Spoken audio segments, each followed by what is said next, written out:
あ、これバムですね。うん、わかる。ファン？いや別にファンではない。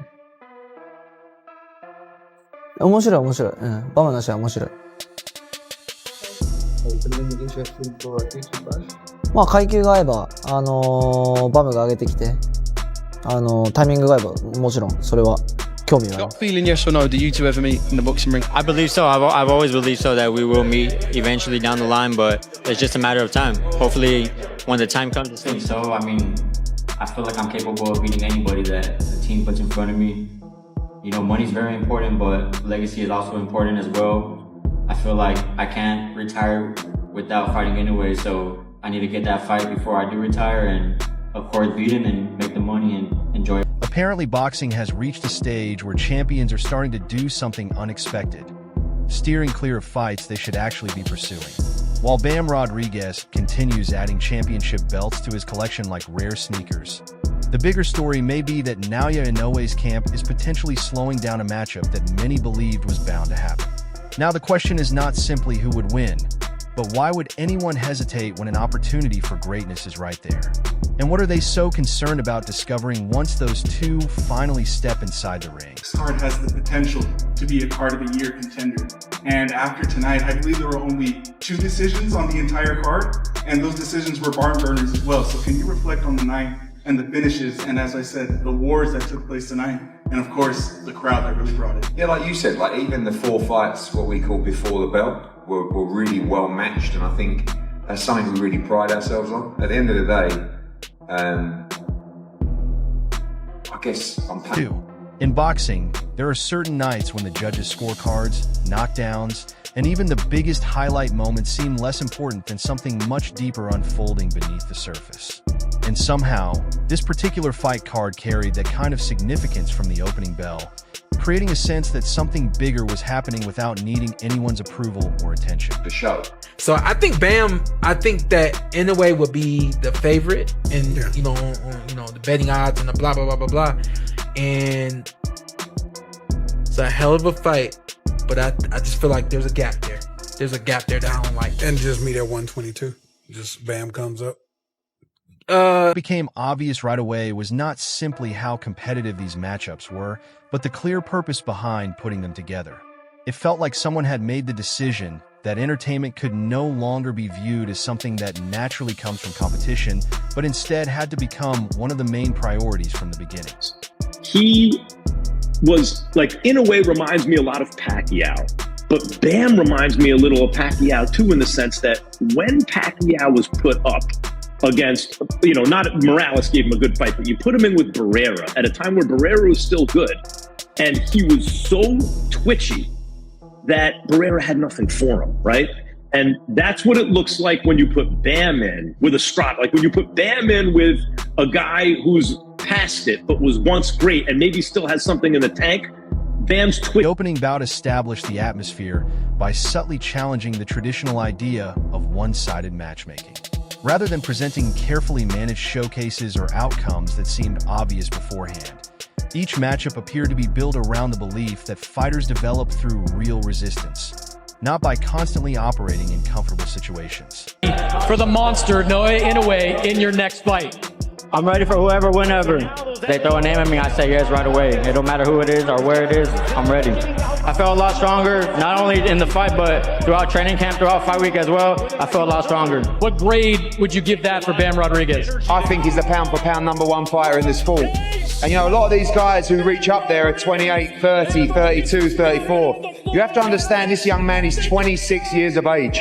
The next biggest fight in the sport, no doubt, is Bam. What started as 2 separate journeys through different weight classes has gradually begun to look less like parallel careers and more like paths moving toward the same destination.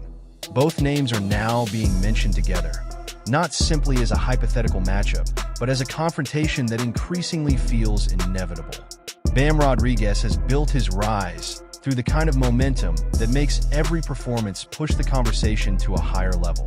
Meanwhile, Naoya Inoue has already reached that rare position where his dominance is no longer something people question, but something they expect every time he steps into the ring. When those 2 career trajectories are viewed side by side, the possibility of them eventually facing each other no longer sounds unrealistic. Instead, it starts to look like a matter of finding the right time and circumstances to make it happen. Fans and analysts continue fueling the discussion, especially as Inoue's physical size reportedly moves further away from what would provide Bam with the most natural competitive conditions at his current weight.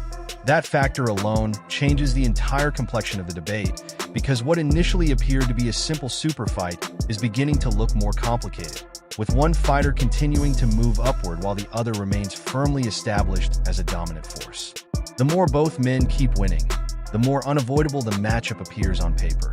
Yet making it happen becomes increasingly difficult in reality as size, timing, and long-term career plans begin pulling the fight in different directions. Super fight, like that's the big one. Yeah. Do you think, because he's at, what, 122? He was saying that may move him to 126. Yeah. How far away do you feel like it would be before you can go there? I mean, I say like maybe a few years, three, 4 years before like we're in the same weight class. But Nakatani fight's more reasonable right now just because the closer in weight. When you're looking at somebody like Inoue, right, #1 pound for pound in the world, what do you see that make you feel like you could compete with that? He's a good fighter. He's strong. He has skill as well. But I mean, I have the whole package too. So I mean, it's just a matter of actually stepping inside the ring with. In defeat, the younger fighter's performance gave the impression of someone with plenty of promise ahead. The kind of showing that highlights future potential rather than exposing limitations. At the same time, the winner's experience and power made it clear why she is viewed as such a dangerous opponent within her division. As the card progressed toward its featured bouts, the matchmaking continued to favor genuine competition instead of predictable storylines. And that philosophy became even more noticeable as several closely fought decisions unfolded. One adjustment changed everything, with the scoring margins remaining tight enough to make every round carry far more importance than usual. That level of pressure pushed both fighters to compete with greater urgency, ultimately raising the quality of the entire viewing experience. It was never simply about throwing or landing clean punches, but about understanding when to take control of important moments. That difference separated the two athletes in small but significant ways as the fight moved toward its final stages. By the time the biggest names became part of the discussion, the event had already developed a rhythm that made almost every moment feel meaningful. That intensity carried directly into Jesse Rodriguez's performance. What made his appearance so intriguing was not only the final result, but the way he managed his pace, starting with careful observation before gradually increasing the pressure and shifting into another gear that completely transformed the feel of the fight. Bam Rodriguez fight with Antonio Vargas. I know there's been a lot of talk about Bam and Naoya Inoue, and that was sort of the rumor mill. It was really brewing going into this fight with Antonio Vargas. But, people were sort of overlooking Vargas a little bit, even though he was the champion coming into the fight. The big talk was about Inoue and Bam Rodriguez, as in some ways is understandable. I mean, you see these two guys have been on a tear. I do think Inoue has slowed down a little bit the last couple of fights without having gotten the knockouts. The opening rounds pointed toward a competitive fight with his opponent, Antonio Vargas, relying on his experience and movement to keep the action close while occasionally making things uncomfortable. At certain points, Vargas seemed to hold a slight edge in activity and timing, giving the impression that Rodriguez would need some time to properly figure out the challenge in front of him. But as the fight went deeper, the adjustment came gradually rather than suddenly, almost as though Rodriguez was unlocking different parts of his game one stage at a time. Once Rodriguez settled into his rhythm, the gap in speed, accuracy, and precision became harder and harder to overlook, especially as he started anticipating exchanges instead of merely responding to them. The momentum shifted without one dramatic explosion, developing through a string of increasingly confident sequences that slowly moved control into Rodriguez's hands. What made the result even more interesting afterward was not simply the win itself, but the larger discussion it sparked about where he now belongs within boxing's elite hierarchy. At just 26 years old, Rodriguez finds himself in a rare position where talent, timing, and opportunity are coming together at a stage when very few fighters get to experience all three at once. Several of the names commonly mentioned in pound-for-pound conversations are either entering the later portions of their careers or beginning to move beyond their physical prime, opening a space that younger fighters are now starting to fill.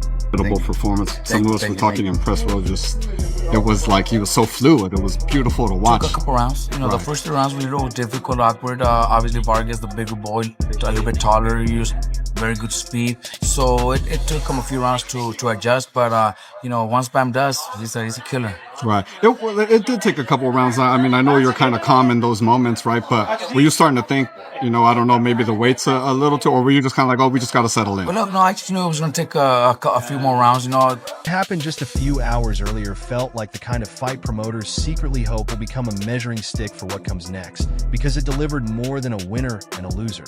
It also demonstrated why certain matchups are worth taking serious risks to make happen.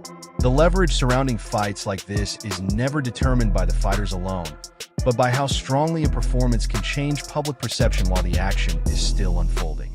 That is precisely why this matchup felt like much more than another fight added to a crowded boxing calendar.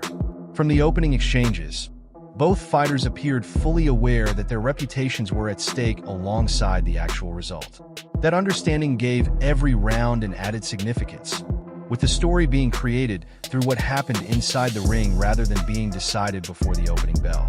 The intensity rarely settled into anything comfortable, because whenever one fighter seemed to establish control, the other answered with something that immediately brought the contest back toward an even balance, almost refusing to let a simple storyline take shape.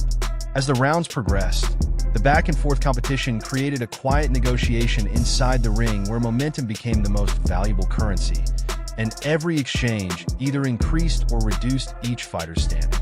In the bigger picture, the fight mattered even more because it reflected the broader direction of boxing, where opportunities against elite opposition are increasingly influenced by how convincingly a fighter performs when placed under genuine pressure. Nights like this never remain isolated because the results quickly become part of future matchmaking conversations that can extend well beyond the event itself. At the highest level, the differences between fighters are often extremely small, meaning one performance can quietly alter the direction of an entire career. On his way to fight Inoue, the little brother. He's going to fight Vargas for the WBA title at bantamweight. His first fight at bantamweight is going to be for the title, and that's this upcoming Saturday. That's dope. And then they talk about little brother Inoue, and then big brother Inoue after. That's a good 3 fight. Yeah, let's go. But not only are they talking about it, they're on their way, starting with Vargas. Good.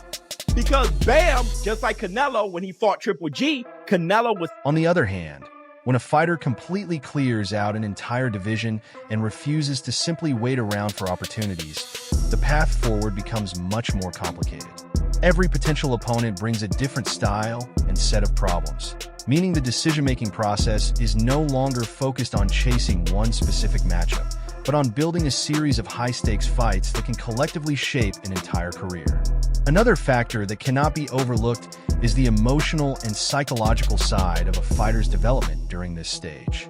Rodriguez's approach to competition shows a strong preference for meaningful challenges instead of predictable defenses, suggesting that he is more focused on building a lasting legacy than protecting his position through safer choices. That mindset becomes even more important when considering how fighters often develop throughout their mid to late 20s, when ambition either grows into a genuine pursuit of greatness or gives way to carefully maintaining their status. In Rodriguez's case, his continued willingness to accept difficult challenges suggests a fighter who is more interested in discovering his limits than simply protecting what he has already achieved. His emphasis on timing, patience, and controlled aggression during exchanges also points toward a training philosophy centered on discipline rather than emotion, allowing him to remain calculated even when the action becomes chaotic. The connection between a fighter and his coach becomes especially noticeable when strategic adjustments completely alter the direction of a bout, reinforcing the idea that success at this level is rarely achieved alone and is instead built through years of consistent collaboration.